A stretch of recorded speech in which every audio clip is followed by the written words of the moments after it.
मस्त मध्यम त्यांना तरी मिळालं काही सुकून. काय करावं? त्याने तुझे दिले असे वतन, त्याचा वर्ष तुला कधी कष्ट करसी काय पर्यटन.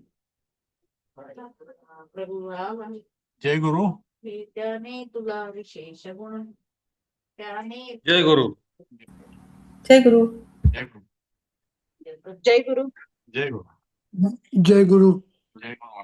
वा. पण काल उल्लेख केला होता त्याप्रमाणे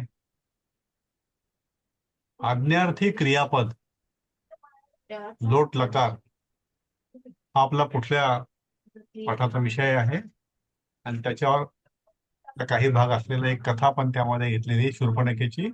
आधी आपण थोडसे आज्ञार्थी रूपामधले काही वेगळं तयार केलेलं आहे ते आपण बघूया आणि मग ते पुढे आपण अभ्यास करू.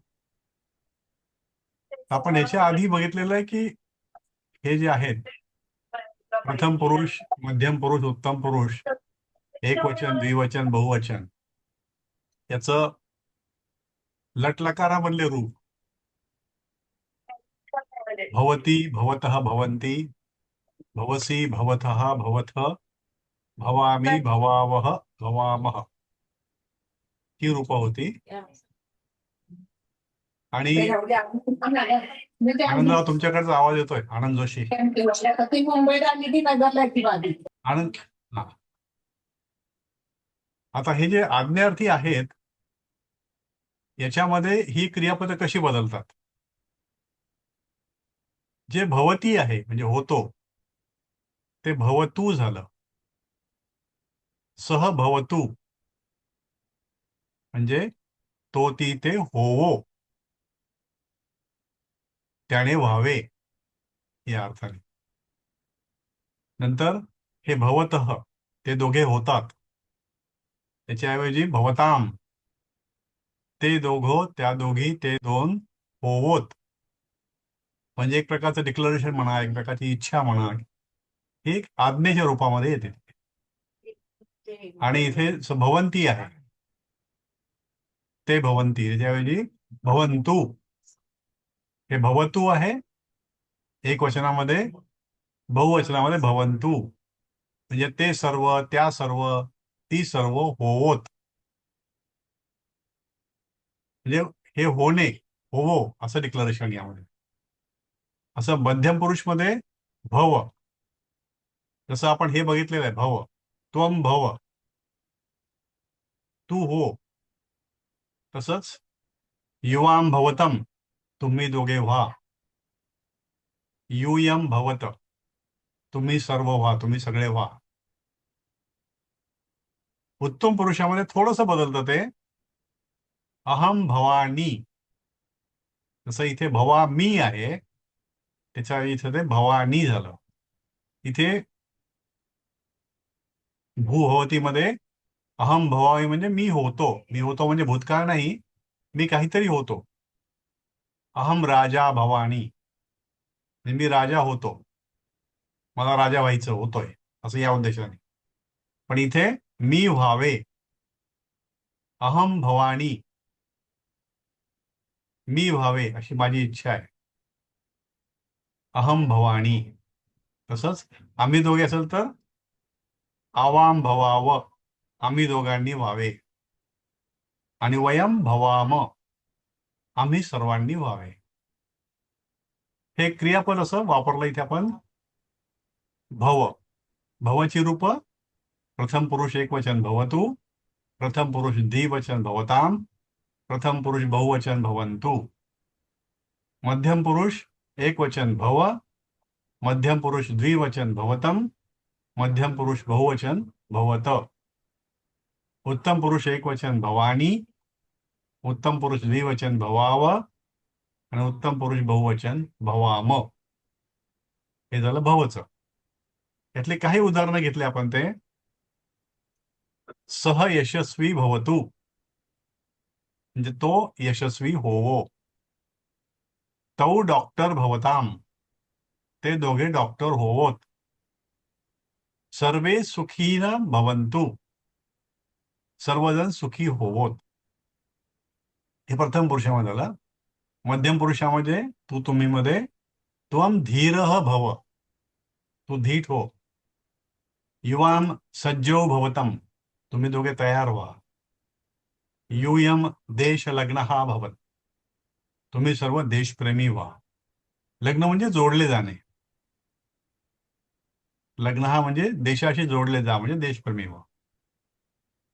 उत्तम पुरुष मध्ये अहम देशसेवक भवानी, मी देशसेवक व्हावे. आवाम मित्रो भवाव, आम्ही दोघांनी मित्र व्हावे. वयम उत्तमः नागरिकः भवाम, आम्ही सर्वांनी उत्तम नागरिक व्हावे.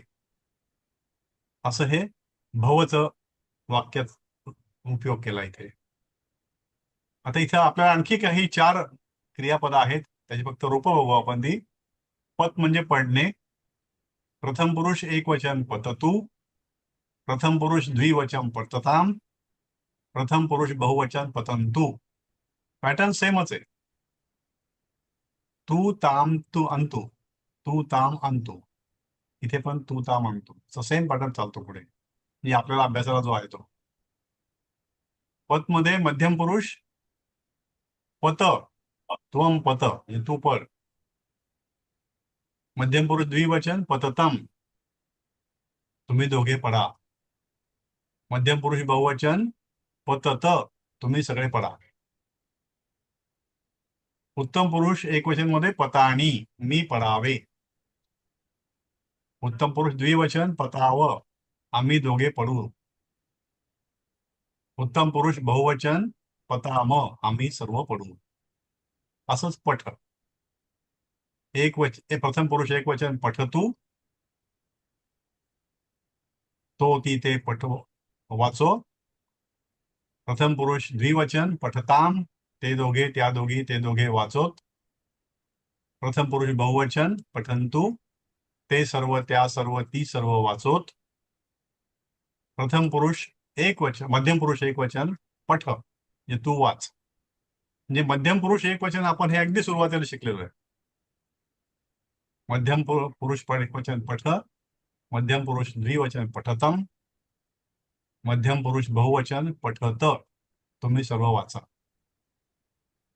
उत्तम पुरुष एकवचन पठानी, मी वाचावे. उत्तम पुरुष द्विवचन पठाव, आम्ही दोघांनी वाचावे. उत्तम पुरुष बहुवचन मराठीमध्ये बहुवचन पठाम, आम्ही सर्वांनी वाचावे. हे झालं पठ. आणखी 2 मध्ये आहेत वद. प्रथम पुरुष एकवचन वदतु, तो ती ते बोलो. वदताम द्विवचन, प्रथम पुरुष द्विवचन वदताम, ते दोघे त्या दोघी ते दोघे बोलोत. प्रथम पुरुष बहुवचन वदंतु, ते सर्व त्या सर्व ती सर्व बोलवत. मध्यम पुरुष एकवचन वद, मध्यम पुरुष द्विवचन वदतम, आणि मध्यम पुरुष बहुवचन वदत, तू बोल, तुम्ही बोला, दोघे जण तुम्ही सर्व बोला. उत्तम पुरुष एकवचन वदानी, मी बोलावे. उत्तम पुरुष द्विवचन वदाव, आम्ही दोघांनी बोलावे. उत्तम पुरुष बहुवचन वदाम, आम्ही सर्वांनी बोलावे. आणि 5वं क्रियापद आपल्या इथे स्मृ. स्मृ मधून आलं स्मर. हे क्रियापद म्हणजे लक्षात ठेवणे, आठवणे, स्मरण करणे. प्रथम पुरुष एकवचन स्मरतु, तो ती ते आठवो. प्रथम पुरुष द्विवचन स्मरताम, ते दोघे त्या दोघी ते दोघे आठवोत. प्रथम पुरुष बहुवचन स्मरंतु, ते सर्व त्या सर्व ती सर्व आठवोत. मध्यम पुरुष एकवचन स्मर, त्वम स्मर म्हणजे तू आठव. मध्यम पुरुष द्विवचन स्मरतम, तुम्ही दोघे आठवा. मध्यम पुरुष बहुवचन स्मरत, तुम्ही सर्व आठवा. उत्तम पुरुष एकवचन स्मरानी, मी आठवावे. उत्तम पुरुष द्विवचन स्मराव, आम्ही दोघांनी आठवावे. उत्तम पुरुष बहुवचन स्मराम, आम्ही सर्वांनी आठवावे. तर हे अशी ही 5 क्रियापदं आणि त्यांचं मराठीमध्ये असलेला अर्थ, त्यांची ही वेगवेगळी रूपं. हीच रूपं आपल्याला अभ्यासाकरता आपल्या पुस्तकामध्ये आहेत.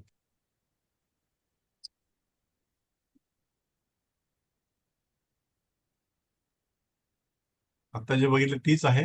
भू, पथ, पठ, वद, स्मर. सर एक शंका आहे, विचारू का? हो, बोला. हे म्हणजे भविष्य काळासाठी वापरायचे, म्हणजे भविष्य काळाची आज्ञार्थी रूप आहेत का? म्हणजे वर्तमान काळात पण आता काही जी आहेत ती आपण वर्तमान काळातच वापरणार ना, की जसं शुभम भवतु वगैरे, म्हणजे ते येतं भूतकाळ भविष्य काळासाठी येईल ना? नाही, तर भवतु मग हे हे नाही, हे वर्तमान काळच आहे हा सगळा. अच्छा. असे करावे, तसे व्हावे, हे पडावे, तू पड. हे जे काय आपण आता वाचलं अर्थ त्याचा तो सगळा वर्तमान काळाशीच संबंधित आहे. आणि ओके. अहम असेल तर प्रश्नार्थी आहे का याच्यात? नाही, असं नाही म्हणता येत त्याला. म्हणजे मी असं करावे, मी असं करतो, म्हणजे करतो म्हणण्यापेक्षा करतो नाही म्हणता, करावे असं होईल ते. म्हणजे मी वाचावे, मी हां, म्हणजे मग पडावे, सर पुस्तकात आपण जेव्हा मी असं आठवावे. वाचावे, पुस्तकात करावे. अहम पठाने दिलंय ना, हो, तर पुस्तकात दिलंय क्वेश्चन तसं. हो, पुस्तकात दिलं हा तसं ते. हो, बरोबर आहे. हा पण तसं नाही म्हणता येत तसं, किंवा त्याचं आज्ञार्थीचं रूप नाही म्हणताय प्रश्नामध्ये. आज्ञार्थी म्हणजे मी स्वतःबद्दल एक व्यक्त करतो की मी वाचावे असे मला वाटते, मी आता वाचावे, मी आता लिहावे. म्हणजे ही मी माझ्या स्वतःकरता डिक्लेरेशन करतो की मी आता वाचणार आहे. हे वर्तमान काळातलंच ऍक्शन आहे आणि प्रश्नार्थक नाहीये, अफर्मेटिव्ह आहे. की मी डिक्लेअर करतो की मला वाचायचं आहे आता, मला आता लिहायचंय, मला आता आठवायचंय, मला आता व्हायचंय, मी आता पडतोय. हे पततू, भवतू किंवा पठतू, पठाणी, हे सगळे हे वर्तमान काळातलीच रूप आहेत ही. ओके. सर, हम्म. एक विचारायचं होतं. हम्म. आपण जसं प्रश्नपत्रिकेमध्ये पाहिलं की क्रियापद दिलेलं आहे आणि वाक्य बनवा असे प्रश्न आहेत ना. हम्म, हम्म, हम्म. तर मग पठ आल्यानंतर आपण नॉर्मल आपलं जरी केलं तरी बरोबर येईल, म्हणजे मी वह मह सी थ थ ते वापरून का हम्म. असं हे करायचं? जर ते नुसतं पट दिलं असेल, साधारणपणे हा अपेक्षा अशी आहे की जर नुसतं एक पट पासून वाक्य करत असेल तुम्हाला, तर वर्तमान काळात हा. साधं वाक्य जरी तुम्ही केलं चालतं, हम पठामी. जर त्यांनी म्हटलं आज्ञार्थी वाक्य तयार करा, लोट लकारामध्ये करा, तर ते हम पठतू असं. अच्छा अच्छा. आता इथे आपण जे बघितलं ते आज्ञार्थी बघितलं, तर ह्याचाच उपयोग असा काही ठिकाणी दुसऱ्या ज्या क्रिया असतात, जसं एखादा सत्कार करण्याकरता, की मी आता या ठिकाणी वाचून दाखवतो कार्यक्रमाच्या वेळेला, सत्कार होते कोणाचा तरी, किंवा काही त्याला हार घालतो, मी हार घालतो, किंवा हम काय असेल ते ऍक्शन त्याची. प्रश्न असेल एखादा तरी सुद्धा त्या ठिकाणी चालतं की मी असं करतो, करू. जसं तुम्ही म्हटलं, किंवा पाठामध्ये पुस्तकात दिलंय की प्रश्नार्थक आहे ते, पण त्याचा उद्देश जो आहे तो आज्ञा देण्याचा आहे स्वतःला म्हणा, किंवा प्रार्थना आहे. जसं किंवा या ठिकाणी सर्व सुखी होत, आशीर्वाद आहे, शुभम भवतु. तर असे जे आहेत ते त्याला पूर्णपणे आज्ञा नाही म्हणतायत, एक इच्छा व्यक्त केलेली असते त्यामुळे की हे व्हावं, हे व्हावं त्याप्रमाणे. म्हणून हे असं जेव्हा सत्कार असेल, प्रश्न असेल, प्रार्थना असेल, आशीर्वाद असेल, इच्छा असेल, त्यावेळेला अशा प्रकारच्या रूपांचा उपयोग होतो. तर काही उदाहरण इथे दिले. अहम पठाणी इत्यादी, मी वाचू. आता मी वाचू म्हटलं की आपलं साधं वाटतं, मी वाचू का असं वाटतं पाहिजे. अहम वदानी, मी बोलू. पण या ठिकाणी तो काय करतो की आता मी वाचतोय, म्हणजे मला वाचायचं आहे आता. असं नाही की मी वाचू का असं विचारत नाही ते. अहम पठाणी, मी वाचतोय. मी अहम वदानी, मी बोलतोय, मी बोलू. असं काहीतरी डिस्कशन चाललंय, मध्ये बोलायचंय त्याला. अहम वदानी इदानीम. हे मी आता बोलतोय. हा म्हणजे सर जसं आता तुम्ही आम्हाला वाक्य वाचायला सांगतात तेव्हा आम्ही विचारतो आम्ही बोलू का, हा हा तसं हा झालं ना हे. तसं झालं ते. हा येस. मी बोलू अच्छा. का, हा मी बोलू का, मी विचारू का. हा मी वाचू का. हम्म. अहम ओके. पृच्छतु किम अहम पृच्छतु, हे विचारू का. आणि मग हे त्वम पठ मध्यम पुरुष मध्ये त्वम पठ त्वम वद हे आपण शिकलेलो त्यावेळेला. सह पठतु, तो वाचावा, त्याने वाचावं. व पढे म्हणजे एक प्रकारची इच्छा व्यक्त केली, त्याने वाचावं. आता तुम्ही थांबा, त्याला वाचू द्या, आपण म्हणतो सर. मराठीमधलं वाक्य वेगळं असतं. सह पठतु, तो वाचतोय, तो वाचेल आता. म्हणजे भविष्यकाळातला नाही, पण हे वर्तमान काळातलंच आहे. हे सह पठतु, सह वदतु, तो बोलतोय, तो बोलेल आता. व बोले, कुणी बोलायचं, सह वदतु. तर अशा प्रकारे याचा उपयोग होतो. हे जेव्हा आपण ऍक्च्युअली वाक्यामध्ये करू तेव्हा पुन्हा आपल्याला थोडी क्लॅरिटी येईल. काही शब्द या ठिकाणी आहेत. हे शब्द आपण वाचूया. सामूहिक वाचन 21 आहेत. तर 3-3 वाचू आपण, म्हणजे 7 लोकांमध्ये जाईल. आनंद जोशी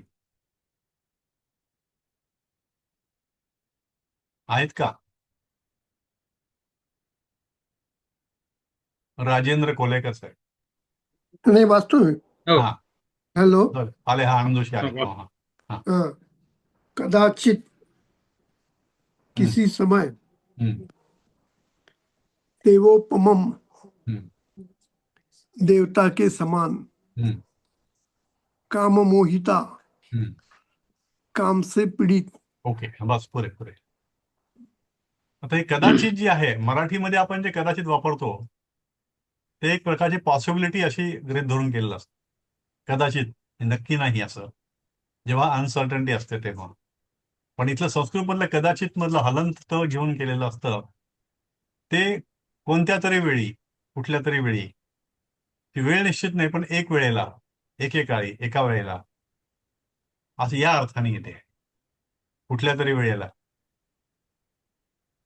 आणि दुसरा शब्द आहे देव उपमम. उपमा म्हणजे आपण ज्याला उपमा म्हणतो मराठीमध्ये. एखादी उपमा दिली काव्यातली किंवा लिखाणामधली. तर देव म्हणजे देवह. देवह उपमम. देवचं व अ म्हणजे विसर्ग आणि हे उ एकत्र होऊन ओ झालं ते. देवोपमम. उपमम म्हणजे सारखा, देवासारखा. काममोहिता हा शब्द स्त्रीलिंगी आहे, एक विशेषण म्हणता येईल त्याला. काम मोहित झालेला असतो त्यावेळेला तो पुरुष असेल तर मोहित, आणि मुलगी असेल किंवा स्त्री असेल तर मोहिता. काम मोहिता, काम से पीडित, असे 3 शब्द आपल्याला. राजेंद्र कोलेकर. बभूव म्हणजे हुआ, हम्म. झाले. हम्म. भज म्हणजे सेवन कर. हम्म. आणि परवशः म्हणजे पराधीन. पराधीन. Okay, thank you.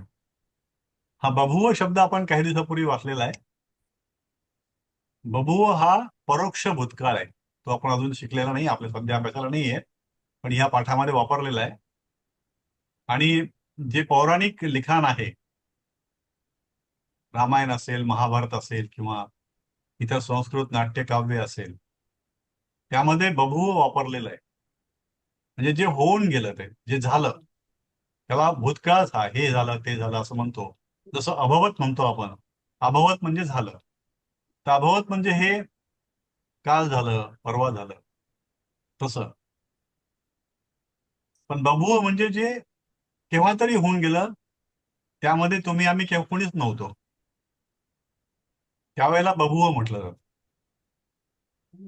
भज. भज म्हणजे सेवा कर, सेवन कर, त्याचा स्वीकार कर.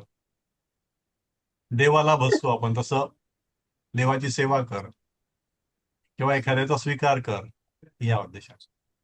परवशः हे हा तर म्हणजे परत एकदा बभुवाचा काळ सांगता का? म्हणजे बभूव जे आहे ना, परोक्ष भूतकाळ म्हणा. परोक्ष म्हणजे परोक्ष शब्द म्हणजे कसं आहे, अक्ष आणि पर. आपण मराठीमध्ये त्याला अपरोक्ष म्हणतो. चुकून म्हणजे प्रथा आपल्याकडे आहे ती. म्हणजे आपण अच्छा. बोलताना काय म्हणतो, माझ्या अपरोक्ष झालं, म्हणजे माझ्या ओके. डोळ्यासमोर नाही झालं असं आपण गृहीत धरतो. पण तो खरा शब्द संस्कृतमधून आलेला आहे, तो परोक्ष आहे. त्याचं एक्झॅक्टली उलट आपण मराठीमध्ये घेतलेलं आहे. परोक्ष म्हणजे माझ्या डोळ्यासमोर जे झालेलं नाही ते परोक्ष, पर अक्ष. अच्छा. हं?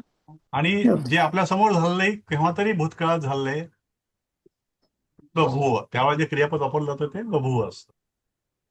आणि साधारणपणे हे पौराणिक लिखाणामध्ये, जुन्या नाटकांमध्ये, काव्यांमध्ये आहे. परवशः हा शब्द म्हणजे परावर, दुसऱ्यावर अवलंबून असतात. वश, दुसऱ्याला वश असलेले, दुसऱ्यावर अवलंबून असलेले, पराधीन, असा हा पुल्लिंगी शब्द. ओके. सर हे भज जे सेवन कर आहे ते म्हणजे असं अन्न सेवन कर किंवा नाही, काही सेवन प्रसाद तसं सेवन कर तसं नाही, तसं तसं नाही. सेवन म्हणजे तसं नाही. सेवा. हिंदीमध्ये सुद्धा सेवन करणे म्हणजे सेवा करत होतं ते. सेवा अच्छा. करणे, एखाद्याला स्वीकारणे, जाऊन त्याला तू भज. ह्या भज गोविंदम खाण्याशी संबंध नाही भज त्याचा. भज गोविंदम म्हणतात. भज गोविंदम तसा. हा. म्हणजे अजून काही बोललं का? हा, ऍक्सेप्ट कर म्हटलं मी. ऍक्सेप्ट का, सेवन स्वीकार, कर. स्वीकार का, सेवन कर, स्वीकार कर, असं. हा, शुभदा कुलकर्णी मॅम. मी सपत्नी सतरहित हे नाही समजलं. हा, घेतो ना. अलम, हम्म. हा, अलम, बस, हम्म. पूरा, पहले. ओके, पुढे येऊ. निसपत्नी. नि म्हणजे नसणे, स म्हणजे असणे, पत्नी. आता हे शब्दाचा खेळ आहे दुसरा फक्त. सपत्नी म्हणजे पत्नी सहित, आणि त्या पुन्हा नि लावलं म्हणजे पत्नी नसलेलं, म्हणजे ज्याला पत्नी नाही, ते सौतन नाही अशी. सौत म्हणजे सौतन, म्हणजे एकच पत्नी ज्याला आहे ते, किंवा त्याला मग पत्नीच नसणार आहे. निपत्नी, निसपत्नी. सपत्नी पत्नी सहित, निसपत्नी पत्नी नसलेला, असा. तर सौत रहित म्हणजे ज्याला पत्नीच नाही, मुलं स्त्रीच नाही, लग्न केलेली त्याची बायकोच नाहीये, असा. अलम, अलम म्हणजे आता हे पुरे, बस झालं. जेव्हा म्हणतो आपण की बस आता इथून पुढे काही बोलू नका तुम्ही आता, मग ते अलम. किंवा एखाद्या गोष्टीचा जर अतिरेक होत असेल तर बस हो गया अभी, इसके बाद बात मत करो, तर तिथे अलम. पुरा, पुरा म्हणजे पूर्वी, जेव्हा काही होऊन गेलं तर पुरा झालेलं असं. बरेचदा आपल्याला पोथ्यांमध्ये, असं संस्कृत पोथ्यांमध्ये आहे पुरा, किंवा लिखाणामध्ये पण आहे, पूर्वी असं होऊन गेलेलं आहे त्या ठिकाणी. अपूर्व सर, मग आहे. ह्याच्यावरूनच तो हा. पुरातन शब्द आहे का आपल्याकडे? हा, त्याचा जो हिंदीमध्ये जो आला पुरातन, किंवा हिंदीमध्ये मराठी सुद्धा वापरला किंवा किंवा पुरातन म्हणजे जुना. हा, तुम्हीच अपूर्वात आहे, बोला पुढे 3 शब्द पुढचे. ओके. बलात्, हम्म. जबरदस्ती, हम्म. अयुक्ताचारः, हम्म. दुराचार, हम्म. परुषः, हम्म. कठोर. कठोर, पुढे. बलात्, बलात् हे पंचमी सारखं. बलाने, बला म्हणजे शक्तीने, म्हणजे शक्ती वापरून, म्हणजे जबरदस्ती. म्हणजे त्याचं मन वळवून वगैरे नाही, जबरदस्तीने करायचं. अयुक्ताचारः, युक्त म्हणजे योग्य, युक्ताचारः म्हणजे योग्य आचार, आचार म्हणजे वागणे. अयुक्ताचारः म्हणजे जे योग्य वागणे नाही ते, म्हणजे दुराचार, म्हणजे वाईट आचार, वाईट वागणे. अयुक्ताचारः दुराचार. 12 म्हणजे परुषः. हा शब्द गेलेला आहे आपल्याला एकदा एका सुभाषितामध्ये. लोखंड जे असतं ते गरम केलं की परुष राहत नाही, ते सौम्य बनतं. परुषः म्हणजे कठोर.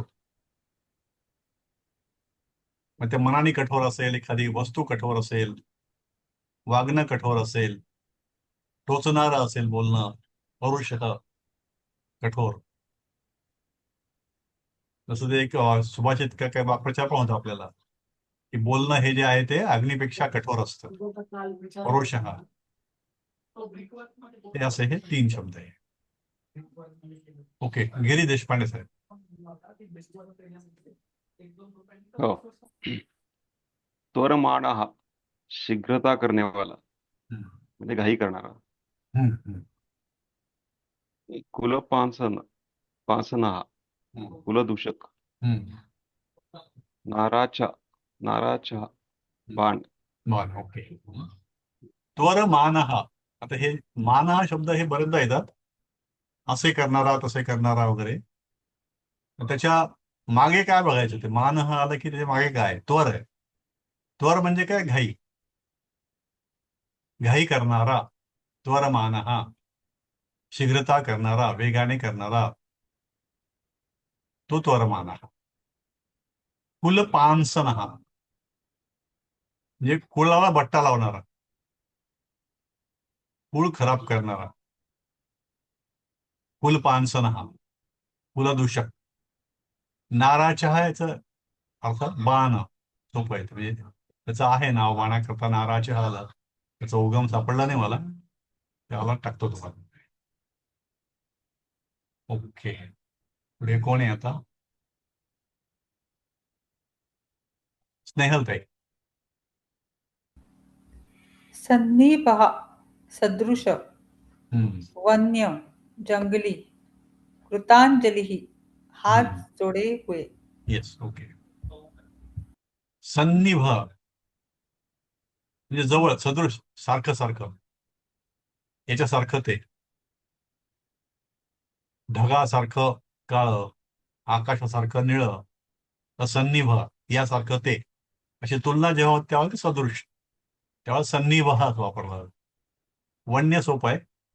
कृतांजली ही, अंजली म्हणजे हाताची ओंजळ, अंजली ही.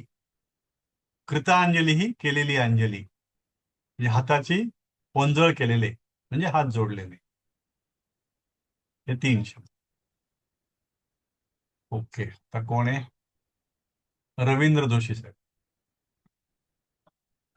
कथंचन हम्म, किसी प्रकार भी हम्म, प्रतिजग्राह स्वीकार किया, हम्म, वरम ठीक अच्छा. हम्म. आता कथंचन म्हणजे कुठल्याही प्रकारे, हम्म. येन केन कसंही, कथंचन. प्रतिजग्राह, जग्राह म्हणजे सोडले, प्रतिजग्राह म्हणजे स्वीकार केला, उलट त्याचं. वरम, ओके ठीक आहे. वरम हा जास्त वापर शब्द नाही आहे, साहित्यामध्ये जास्त आहे. साधारण बोलण्यामध्ये आम म्हटलं जातं. आम, ओके. वरम ठीक अच्छा. असं हे 21 शब्दांचा वापर आपल्याला या पाठामध्ये आहे. आणखी पण काही शब्द आहेत, ते आपण घेऊया पुढे. 10 शब्द आहे, 5-5 घेऊ आपण. माधुरी ते कुलकर्णी मगाच मॅम. जरा हा नाराच्याच सांगायचं होतं.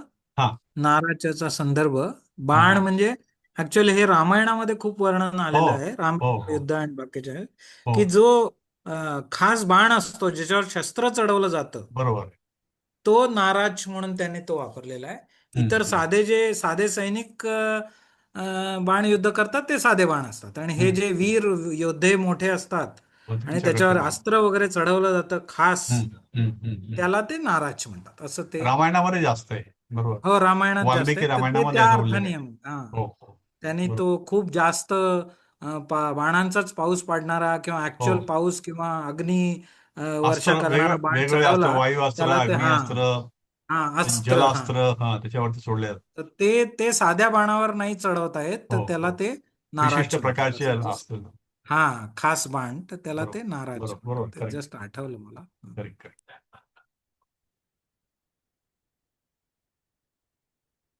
माधुरी ते माधुरी कुलकर्णी मॅम. 5 शब्द आहे. रूह उगना, हम्म, उगवणे. हम्म, लुभ लोप करना. हम्म. वम वम नाही, वम. वम कै करना, उलटी वमन करणे. हम्म, व्रज जाना, हम्म, शंस हम्म, शंस स्तुती हम्म, करना. ओके. रूह म्हणजे उगवणे. हा शब्द गेलेला आहे आपल्या शेतीमध्ये एकदा. शेतामध्ये जमिनीमध्ये पेरलेलं असतं, ते जेव्हा उगवतं तेव्हा त्याला रूह हे धातू या वापरला जातो. लुभ, जेव्हा लोभ असतो, लोभ केला, एखादी इच्छा केली असते त्यावेळेला लुभ. वम म्हणजे माहिती आपलं वमन करणे. व्रज म्हणजे जाणे, परवा शब्द गेला आपल्याला हा. शंस हा शब्द गेलेला आहे आपल्याला एकदा. स्तुती करणं, याच्यावरून आपल्या मराठीमधला प्रशंसा आलेला आहे. शंस म्हणजे एखाद्याबद्दल खूप चांगलं बोलणे, स्तुती करणे त्याचं. ओके. पद्मजाताई, पद्मजा पोळ मॅडम. हो सर. हा, येस. हो सर. श्लिष म्हणजे आलिंगन करणं. सह सहना म्हणजे सहन करणे. हरण करणं म्हणजे घेऊन जाणे. हरण करणे. रु आहे, हा सॉरी, रु हरण करणं. ध्वंस नष्ट करणं. आणि दध धारण करणं. Yes yes, okay, thank you. श्लिष हा एक टिपिकल शब्द आहे. जेव्हा आलिंगन देतो आपण एखाद्याला त्यावेळेला श्लिष. सह आपल्याला जो मागे गेला शब्द जो होता सोबत बरोबर, तो वेगळा. सह धातू आहे हा, सहन करणे. म्हणजे हरण करणे, पळवून नेणे. ध्वंस नष्ट करणे, यालाच लावून आपल्याकडे मग ते विध्वंस शब्द आलेला आहे. ह्या वरूनच अपहरण शब्द झालाय. ध्वंस वरून विध्वंस शब्द झालाय. दध धारण करणे.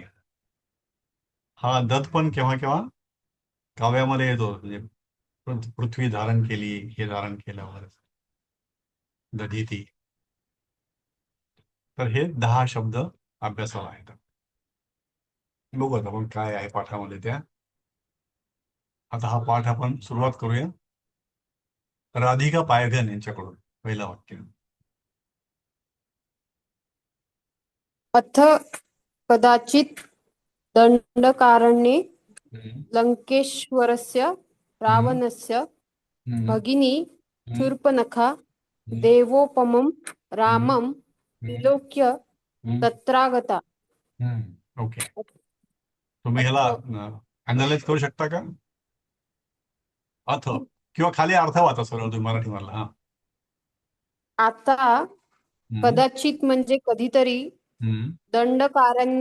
दंडकारण्यात लंकेश्वरस्य रावणस्य भगिनी म्हणजे लंकेश्वर असलेला जो रावण आहे त्याची बहीण ओके, शूर्पणखा देवोपम, शूर्पणखा जी देवांसारख्या रामम विलोक्य तत्रागता, देवांसारख्या रामाला बघून तेथे आली. तत्रागता तेथे आली. व्हेरी गुड, छान, सुंदर. आता अथ हे नॉर्मली आपण असं असतो की सुरुवात झालेली जेव्हा असते तेव्हा ती अथ असं आपल्याला माहिती आहे. अथ श्री रामायण कथा किंवा काय असं. हे अथचा इथे वेगवेगळ्या प्रकारे वेगवेगळे अर्थ आहेत. जिथे आपण वापरलं जातो त्या ठिकाणी संदर्भानुसार अर्थ बदलतो. केव्हा केव्हा काय होतं की अथ जे असतं ते मागच्या एखाद्या वाक्याच्या संदर्भामध्ये कंटिन्युएशन मध्ये असतं, की मागे काहीतरी वाक्य आहे आणि त्याच्यामध्ये पुढे म्हणतात की अथ आता असं आहे. मग आता कधीतरी असं या अर्थाने इथे घेतलंय. अथ कदाचित, आता कधीतरी. कदाचितचा अर्थ बघितला आपण की केव्हा तरी, कधीतरी. पुढे सोपं आहे वाक्य मग इथे. दंडकारण्ये हा आपला जो भाग आहे दक्षिण भागातला, भारतातला, त्याला जुन्या काळामधलं दंडकारण्य नाव आहे. इथलं जे जंगल होतं ते त्याला दंडक म्हणायचे आणि ते अरण्य हे नाव लागलं म्हणून त्याला दंडकारण्य असं नाव लागलं. म्हणजे जेव्हा त्याला रामाला शिक्षा केली गेली, शिक्षा म्हणजे ते सांगितलं गेलं की 14 वर्ष तू त्या दंडक अरण्यात जायचं, त्यावेळेला ते दंडकारण्य त्यामध्ये आलं. दंडकारण्यामध्ये आणि त्यावेळेला त्या जंगलामध्ये श्रीलंकेमधले जे राक्षस लोक होते त्यांचा वावर खूप होता. म्हणजे मग त्या ठिकाणी रावणाचे लोक असायचे, गुप्तहेर असायचे, तिथले त्यांचे सैन्य असायचं आणि त्यांचा ह्या भागावरती खूप वर्चस्व होतं.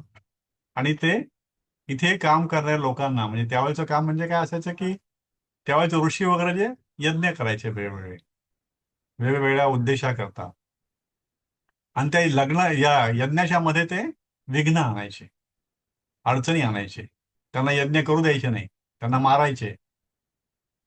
मग ह्या दंडकारण्यामध्ये ते सगळं थांबवण्याकरता म्हणून मग एक योजना करून योजनेसहित राम आणि लक्ष्मणाला आणलं गेलं. मग ह्या दंडकारण्यामध्ये रावणस्य भगिनी, रावणाची बहीण. मग कोणता रावण? लंकेश्वर रावण. म्हणजे रावणाचं विशेषण लावलं लंकेश्वर. रावणस्य भगिनीमध्ये रावणाची षष्ठी विभक्ती झाली, म्हणून मग लंकेश्वराची पण षष्ठी विभक्ती झाली आणि ते झालं लंकेश्वरस्य रावणस्य. म्हणजे हे आपलं जेव्हा आपण हिंदीमधून संस्कृतमध्ये भाषांतर केव्हा करू, त्यावेळेला जर एखाद्या षष्ठी विभक्ती आली कुठली एखाद्या व्यक्तीची आणि त्याचं जर विशेषण करायची वेळ आली, तर मग त्या विशेषणाला पण षष्ठी द्यायची किंवा जी काय विभक्ती असेल ती द्यायची, हे आपल्याला लक्षात ठेवावं लागेल. म्हणून मग ते रावणस्य भगिनी लंकेश्वरस्य रावणस्य भगिनी. मग तिचं नाव शूर्पणखा. देवोपमम, देव उपमम, देव उपम अम, असं 3 ते शब्द त्यामध्ये एकत्र आलेत. रामम विलोक्य, रामम द्वितीय विभक्ती रामाला, विलोक्य हा शब्द परवा गेला आपल्याला, बघून. रामम विलोक्य तत्र आगता. आगता म्हणजे हे तिथे आलेली, तिथे आली, भूतकाळ. आता हे वाक्य सोपं झालं आपल्याला. आता कदाचित दंडकारण्ये लंकेश्वरस्य रावणस्य भगिनी शूर्पणखा देवोपमम विलोक्य तत्र आगता, तिथे आली. एवढं त्यामध्ये मेसेज आपल्याला आहे. ओके, पुढे कोण आहे राहिला आता? रत्नप्रभा पोहेकर मॅडम.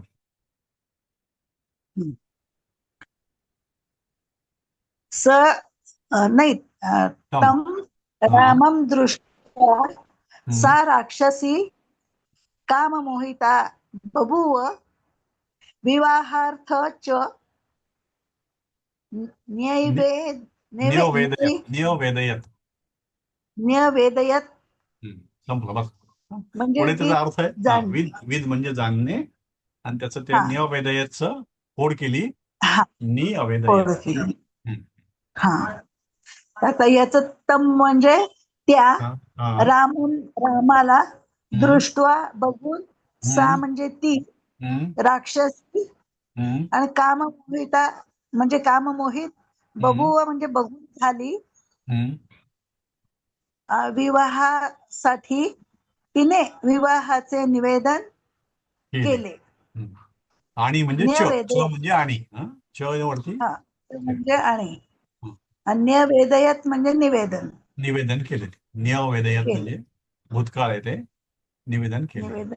ओके. तम, आता मॅडम सांगितलं सर, तम रामम दृष्ट्वा, त्या रामाला बघून, सा राक्षसी, ती राक्षसी म्हणजे ती लंकेश्वरस्य रावणस्य भगिनी शूर्पणखा, काममोहिता बभूव, काममोहित झाली. आणि मग तिनं काय केलं? च विवाहार्थम न्यवेदयत, विद म्हणजे जाणणे, आणि मग न्यवेदयत नि अवेदयत, तिनं नि हा उपसर्ग लावून तिनं निवेदन केलं, प्रपोजल ठेवलं की तू माझ्याशी लग्न कर. ओके. आता कोण राहिलाय का याच्यामध्ये? त्याचं नाव नाही घेतलं असं कोणी आहे का? मी आहे सर, पण आता संपत आली वेळ. ठीक आहे ना, वाचून होईल. तुम्ही तम रामम रामहाच्या ताम सहा सम द्रवित म्हणजे आणि राम तिला हसून म्हणाला, हम्म. अहम